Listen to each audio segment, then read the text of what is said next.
Olá, amigos. Bem-vindos ao programa A Vida Continua. Estamos aqui hoje para dar continuidade ao programa e a Thelma vai dar boas-vindas também a vocês. Olá, amigos. É com muita alegria que aqui retornamos para o nosso encontro. A vida continua. Isso, nós estamos estudando a obra de André Luiz, na psicografia de Francisco Cândido Xavier, o livro E a Vida Continua. Então, nós começamos na semana passada, analisando a mensagem, a apresentação do livro por Emmanuel, e hoje nós vamos começar o capítulo 1. Você quer também recordar alguma coisa, Thelma? Nós vimos, assim, como é que foi elaborado o livro, nós falamos um pouquinho, né, dos personagens, que a história se remete, na verdade, a duas famílias, né, que se vão interagir aí através do senhor Fantini e da Evelina, né, essa jovem senhora que vem contar para nós a sua história, né, e o Fantini também aparece na história e vai ser assim, muito interessante nós descobrirmos o que vai unir esses personagens, né? Então, nós falamos até que é uma história meio romanceada, bem leve, e não sei se vocês lembram que nós falamos do filme, que até aconselhamos a quem quisesse ver, né? Que está no Netflix, também tem no YouTube.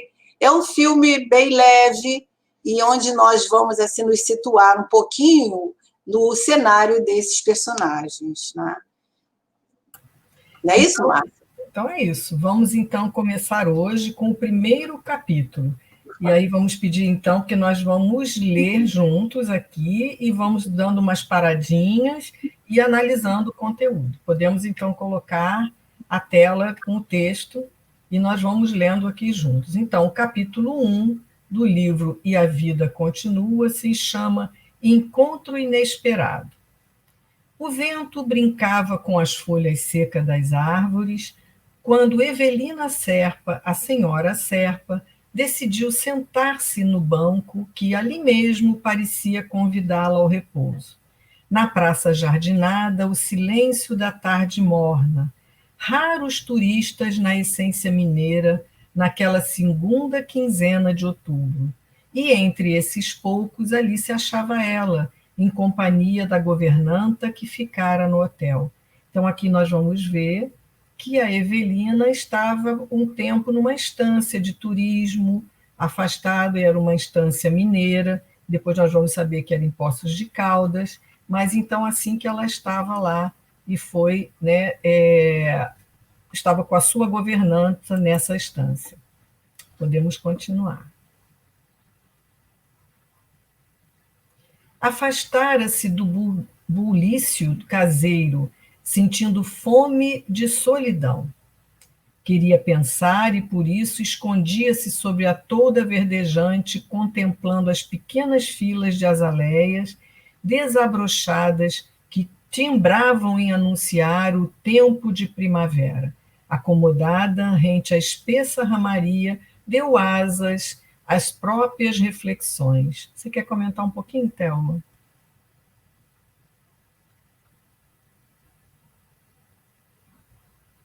Você tem que abrir seu microfone. É interessante que ela fala da fome de solidão, né? Isso me chamou a atenção, quer dizer, aquela vontade, necessidade, no caso, de ficar sozinha com os seus pensamentos, para organizar a sua mente aí, né?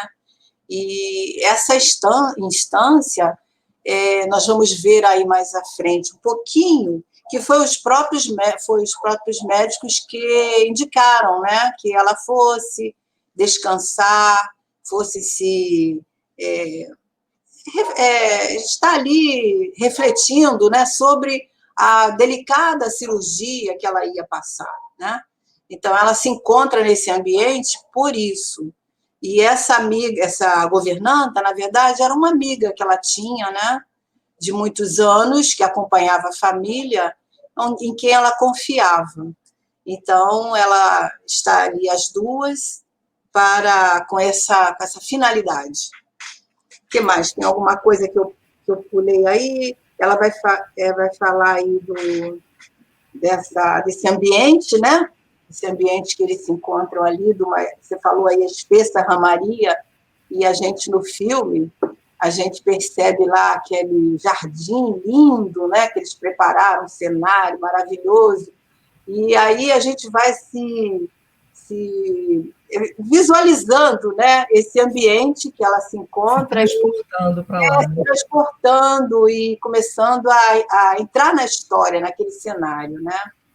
Então vamos lá. E aí ela começa a lembrar o que o médico aconselhar. Então o médico amigo aconselhar ali revigoramento e descanso ante a cirurgia que é esperado. Então a gente está vendo que a Evelina vai passar por uma cirurgia. E sopesando as vantagens e os riscos da operação em perspectiva, deixava que as lembranças da curta existência lhe perpassassem o cérebro.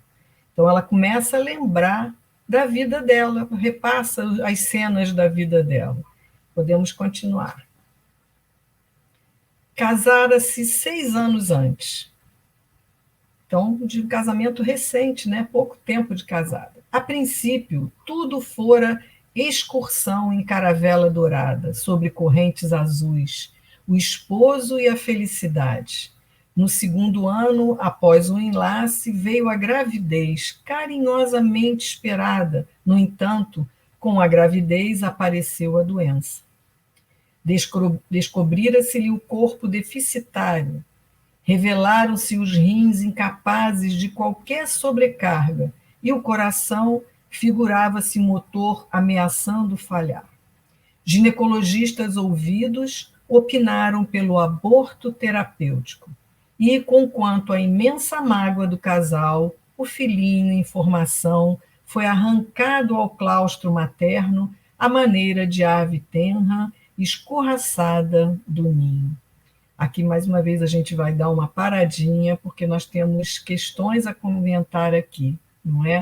Então, eu vou só falar aqui do início, depois a Thelma coloca aqui a questão do aborto. Então, a gente viu que tudo começou a mil maravilhas, um casamento ótimo, até que logo 2 anos depois, ela se vê grávida.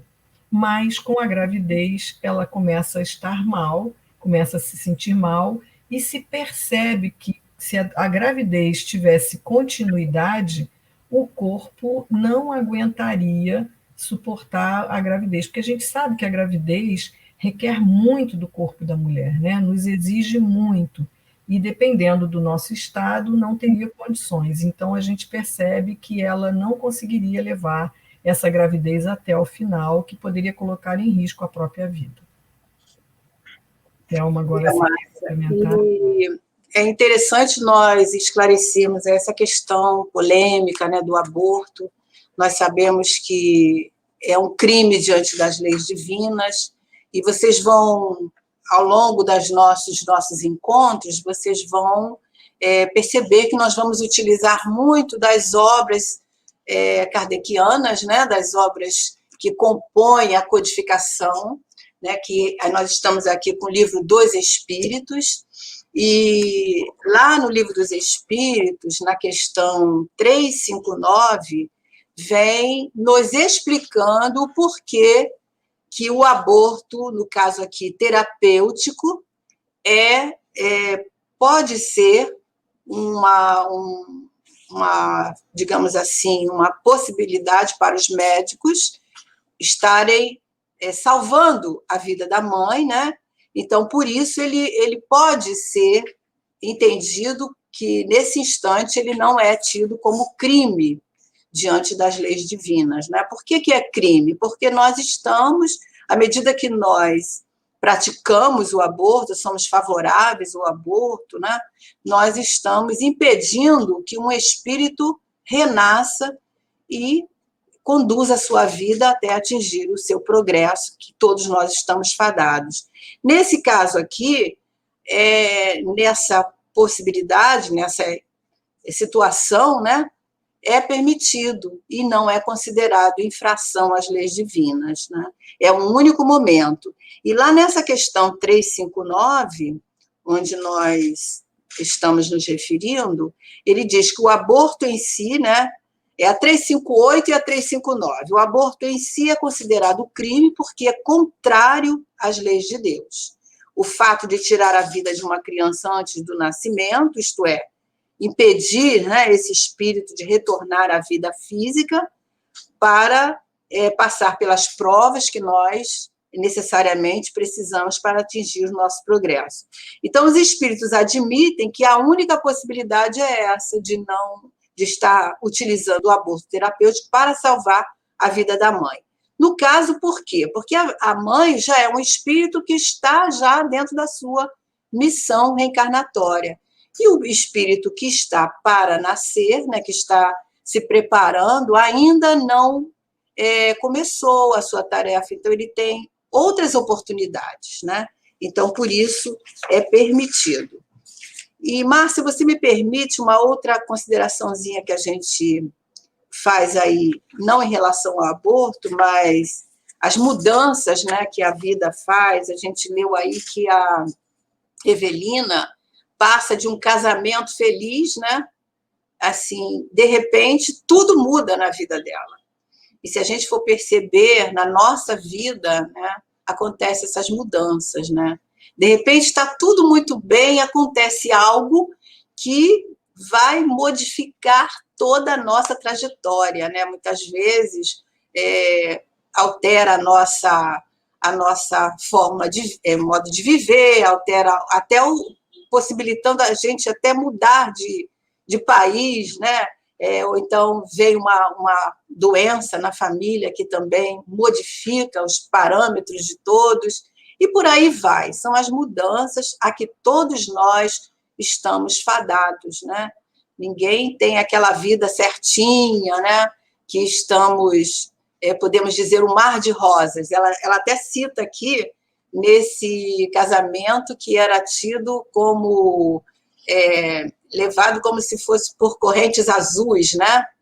Trazendo esse panorama aí de felicidade. A felicidade não é constante, né? Nós temos momentos, períodos, e estamos suscetíveis a essas mudanças. O que você acha? É isso mesmo, com certeza, né? Então, a nossa vida sempre é feita de altos e baixos, né? Mas então vamos continuar no nosso texto, para a gente ver aí a continuidade do capítulo. Então, ela teve que passar por aquele aborto, um aborto terapêutico, e desde então a viagem da vida se lhe transformara em vereda de lágrimas. Caio, o esposo, como que se metamorfoseara num simples amigo cortês, sem maior interesse afetivo. Passara facilmente para o domínio de outra mulher, uma jovem solteira, cuja inteligência e vivacidade podia aquilatar através dos bilhetes que o marido esquecia no bolso, portadores de frases ardentes e beijos pintados no papel com os próprios lábios úmidos de carmim. Então, a gente vê que, além da dor que ela já sentia pelo aborto, além da dor de ter adquirido uma doença, né, grave, que não lhe permitiu a continuidade da gravidez, o marido acaba se transformando naquele período, conhece outra pessoa e começa a ter esse relacionamento do qual ela descobre. Então, era um sofrimento por vários motivos que a Evelina estava passando. Vamos lá, então, continuar o nosso texto. O retiro e o desencanto que padecia em casa talvez fossem os fatores desencadeantes das crises terríveis de opressão que experimentava periodicamente na área cardíaca. Então, ela sentia bastante questões aqui perto do coração, né? Nessas ocasiões, sofria náuseas, dores cruciantes de cabeça, com sensação de frio geral, que se faziam acompanhar por impressões de queimadura nas extremidades e aumento sensível da pressão arterial. Ela ficava totalmente descontrolada, deveria ser sensações horríveis, né? No ápice da angústia, admitia-se prestes a morrer. Em seguida, as melhoras, para cair dias depois na mesma condição crisíaca, quer dizer, de crise, bastando para isso que os contratempos com o esposo se repetissem. Então, aqui a gente percebe que quando ela também, as crises eram piores quando ela tinha os contratempos com o esposo. Então, arruinara-se-lhe a resistência e esvaíam-se-lhe as forças. Thelma, você quer comentar um pouquinho? Não, porque a gente vê aí, sabe, como as emoções influenciam nos nossos estados, né, nos nossos órgãos, na nossa vida em geral, né, porque elas manifestam e fazem esse desequilíbrio, né, não só nas nossas células, mas também no nosso estado, né, no nosso espírito, que muda a nossa forma de ver as situações, nos trazem essa melancolia, né? Nos trazem essa situação desagradável que ela narra aí, como ela se sentia, né? Devia ter discussões, desentendimentos, e o pensamento, né, que ela deveria manter a respeito dessas situações que ela se deparava e que causava mal para a sua alma, né? Então, a gente vê como é que as emoções influenciam no nosso organismo. Vê que o estado dela físico, as crises, pioravam em situações, né, quando ela enfrentava essas situações. Com certeza, em função da doença, ela já não se sentiria bem, mas as questões emocionais e essa situação que ela estava vivendo com seu marido fazia com que as crises agravassem, né? Então, vamos continuar nosso texto. Por mais de 2 anos, vagueara de consultório a consultório, sondando especialistas. Finalmente, a sentença unânime. Tão somente uma delicada operação cirúrgica viria a recuperá-lo. No íntimo, algo lhe dizia ao campo intuitivo que o problema orgânico era grave, talvez lhe impusesse a morte. Quem poderia saber? Indagava-se. E aqui a gente vê, amigos, que às vezes, quando nós reencarnamos, quando nós vamos estar para reencarnar, nós fazemos um planejamento da nossa vida que nós vamos ter aqui e sabemos mais ou menos, talvez, o quanto tempo que a gente possa ter aqui nesta encarnação, uma sensação. Então, aqui no livro, no texto, se a gente puder voltar lá, a gente vê que André Luiz nos diz que ela, no íntimo, algo lhe dizia ao campo intuitivo que o problema orgânico era grave e que talvez lhe impusesse a morte. Então, nós vamos ver ao longo do texto que ela ficava sempre nesse dilema. Pode ser que eu venha a não sobreviver. E a gente sabe disso, que bastou nós estarmos aqui, que pode ser que amanhã, no minuto seguinte, nós podemos não estar. Mas, neste caso aqui, ela tinha uma intuição de que pudesse ser tão grave a ponto de que ela não resistiria à cirurgia. E aí ela fala que ouvia os pardais chilreantes, cujas vozes lhe serviam por música de fundo à meditação. E passou, de repente, a calcular quanto ao proveito da própria existência, enumerando aspirações e fracassos. Aqui você quer fazer algum comentário, Thelma? Ou a gente lê depois esse fracassos, ela vai lembrando da vida, né? Esses pensamentos, né, são muito comuns quando a gente enfrenta situações graves na nossa vida, é como se passasse um filmezinho, né, e a gente começa a fazer essas avaliações, a olhar. Às vezes a gente adquire até maior amadurecimento, né, nessas dores, nessas situações que a gente passa. Ela, no caso, era muito jovenzinha, 26 anos, né, talvez, não sei, não me lembro quando eu tinha 26 anos se eu tinha essa visão, né? Mas é muito comum a gente passar esse olhar, né, ter esse olhar cuidadoso e fazer esse retrospecto. Você vê aí, ela passou pelo momento do aborto, esse desinteresse do marido, né? Depois veio o fracasso do casamento, e a doença que se tornava cada vez mais grave, Então, leva mesmo a criatura a ter um olhar, né? Será que vale a pena tudo isso, né? Onde é que nós vamos chegar com tudo isso? Então, aquelas intuições vêm, acredito que o espírito tenha mesmo, não todos, cada um de uma forma, mas que tem essas intuições, né? Que o André Luiz fala aqui, né? O campo é um momento de parada, né? Porque a gente toca a vida no dia a dia de roldão, né? Mas no momento que as crises aparecem, é o momento que a gente para refletir na nossa vida. E ela está nesse momento de reflexão. Vamos lá? As crises servem para isso, né? Exatamente. Emmanuel fala isso, né? Que as crises são momentos de mudança. Então, todos nós passamos por crises. Exatamente. Então, valeria furtar-se aos perigos da cirurgia, que sabia difícil para continuar doente ao lado de um homem que passara a desconsiderá-la no tálamo doméstico? Então, ela começa a pesar os prós e os contras de continuar ou não, se manter doente e poderia vir a falecer, ou passar pela cirurgia e ter uma chance de se salvar. E não seria razoável aceitar o socorro que a ciência médica lhe oferecia, a fim de recobrar a saúde e lutar por vida nova, caso o marido a abandonasse de todo? Contava apenas 26 anos, não seria justo aguardar novos caminhos para a felicidade nos campos do tempo? Embora sentisse profundas saudades do pai, que desencarnara ao tempo em que ela não passava de frágil criança, havia crescido na condição de filha única, sob a dedicação da carinhosa mãe, que, por sua vez, lhe dera um padrasto atencioso e amigo.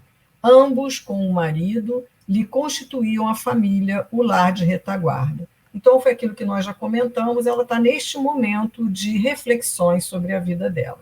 Eu acho que nós podemos continuar, para a gente conseguir hoje fechar aqui. Vamos lá? Então, naquela hora, mergulhada nas virações do entardecer, mentalizava os entes queridos, o esposo, a mãezinha e o padrasto distantes. De súbito lembrou o pai morto e o filhinho morto ao nascer. Era religiosa, católica praticante, mantinha com respeito à vida além da morte as ideias que lhe eram infundidas pela fé que abraçava. Aonde estariam meu pai e meu filho? Perguntava-se. Se viesse a morrer com a moléstia que se achava cometida, conseguiria acaso reencontrá-los? Onde? Não lhe era lícito pensar nisso, já que a ideia da morte lhe visitava insistentemente a cabeça? Então, aqui nós vemos que ela começa a se questionar, no sentido, ela se dizia católica, religiosa, praticante, mas o que essa fé lhe faz saber ou pensar, né? Nós sabemos que os católicos acreditam no céu ou no inferno, e que talvez, dependendo de onde cada um de nós possa ir, ou para o céu ou para o inferno, nós podemos não ter a possibilidade de encontrar os nossos entes queridos. Diferentemente, na questão, nos nossos credos, na doutrina espírita, que nos ensina que a vida continua. Então, que provavelmente nós vamos encontrar os nossos seres, nossos entes amados, quando estivermos no outro plano. Você quer comentar alguma coisa, Thelma?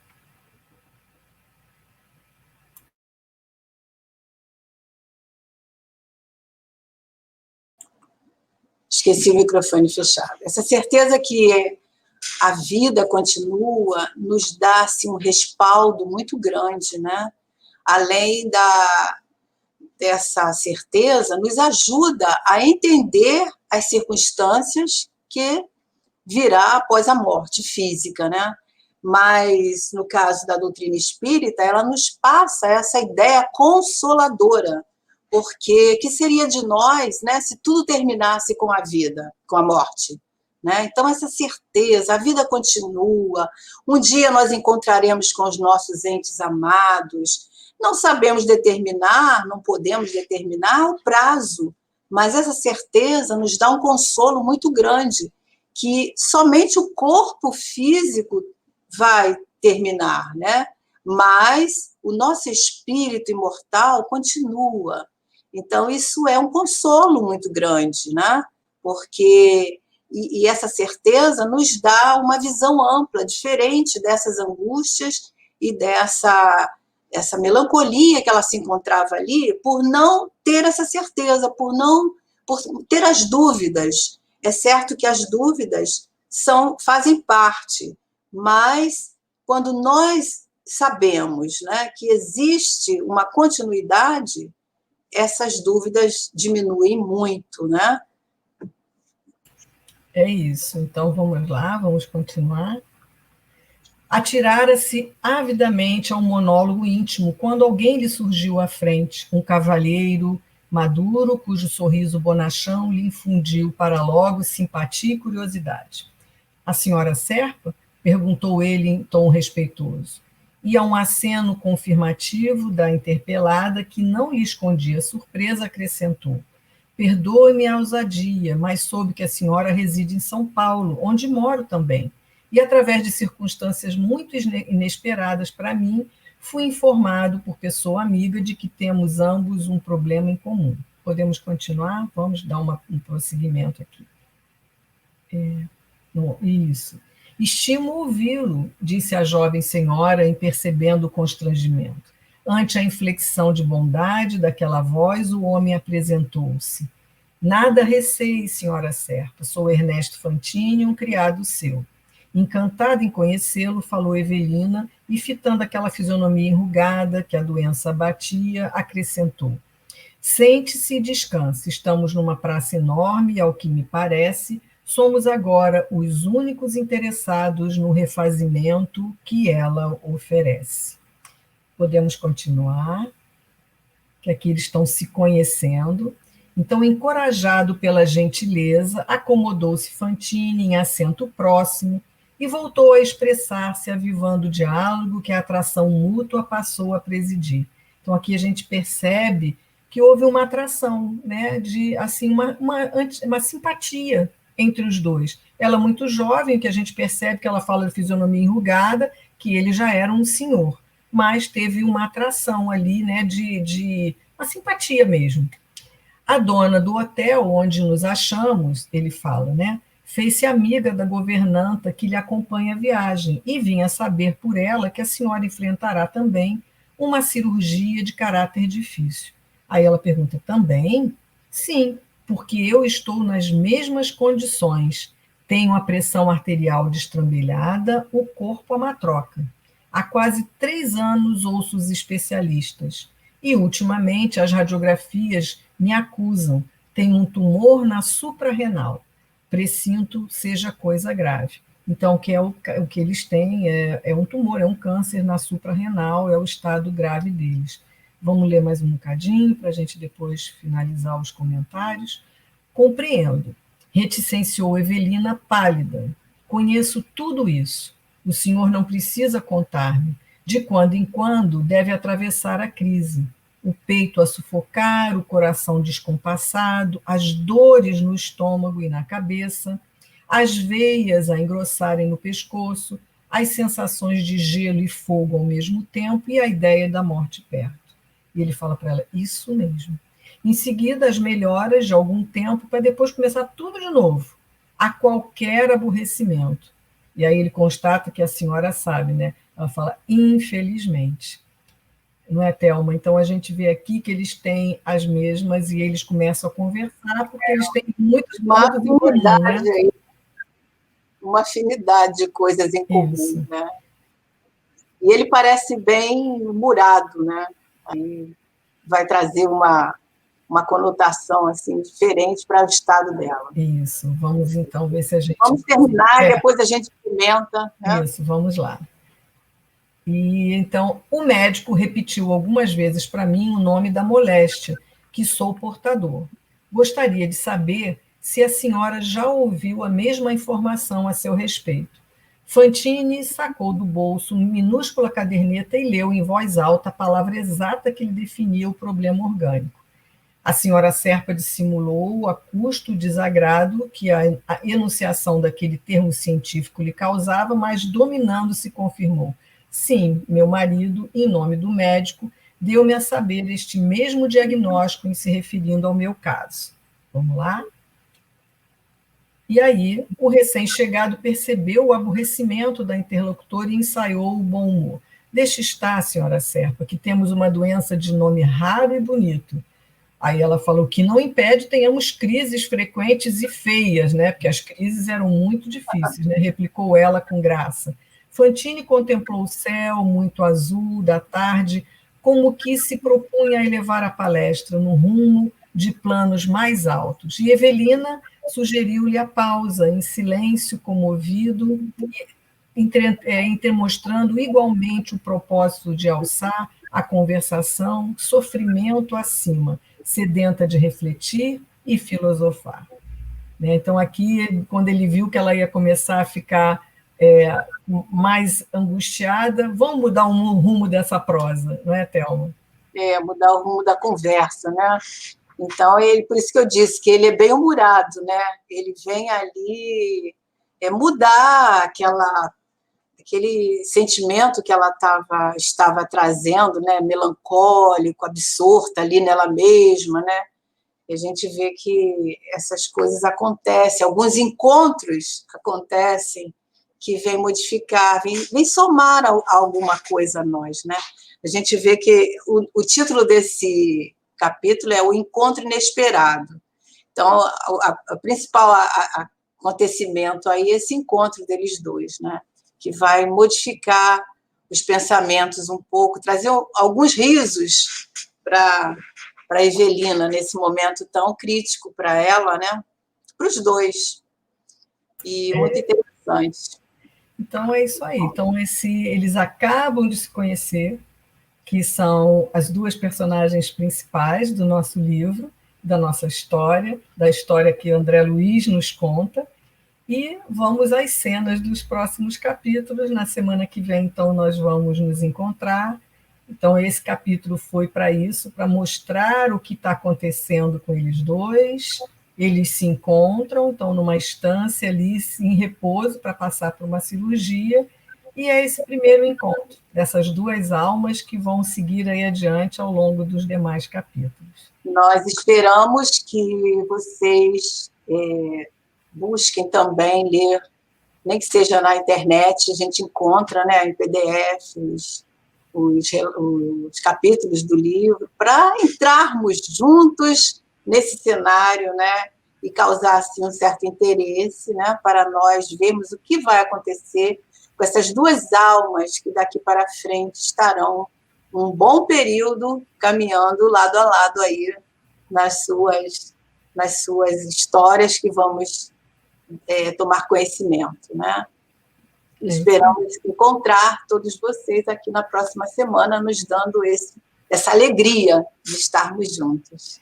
Então é isso, queridos companheiros, semana que vem nós estamos juntos e que possamos ficar na paz de Jesus. Até lá, se Deus quiser. Até lá.